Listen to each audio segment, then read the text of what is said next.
Almost everyone has heard of the lost world of Atlantis. It's in books, movies, TV, any form of media. But there has been an age-long debate as to whether it's real or not.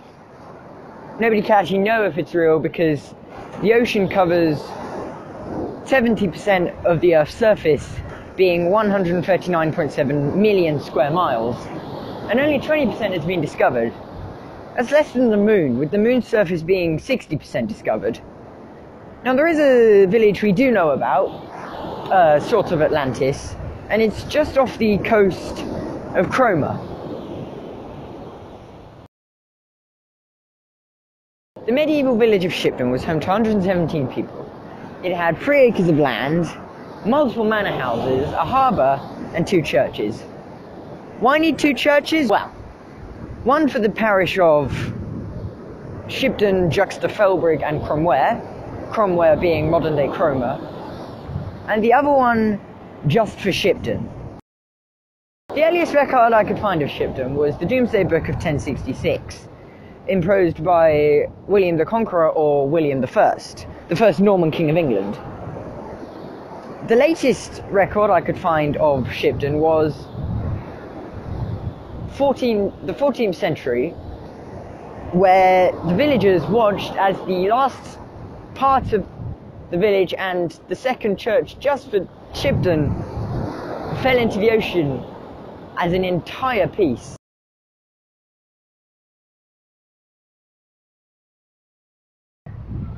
In the August of 1888, a small Victorian pleasure steamer named the Victoria made a 35-mile journey from the port of Great Yarmouth up to Cromer.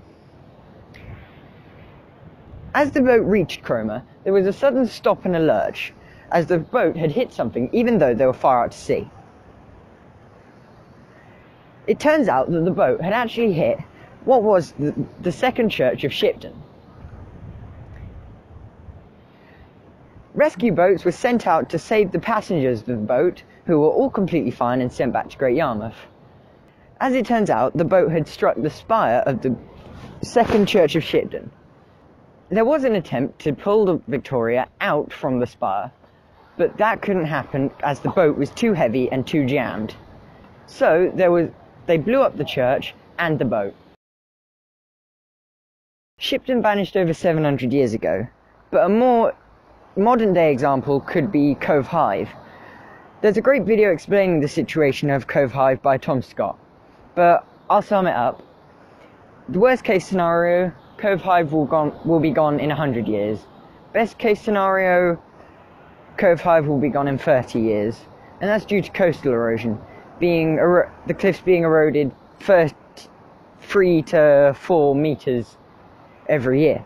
Now, no one can save Cove Hive, because if they do try to put sea defences up, it'll start to erode Southwold, a much bigger, much more touristy area. This video was made as part of my D&V Skills Award. Click the first link in the description to learn more. Click the second link to see that Tom Scott video. And if you like educational, historical or science videos, don't forget to subscribe.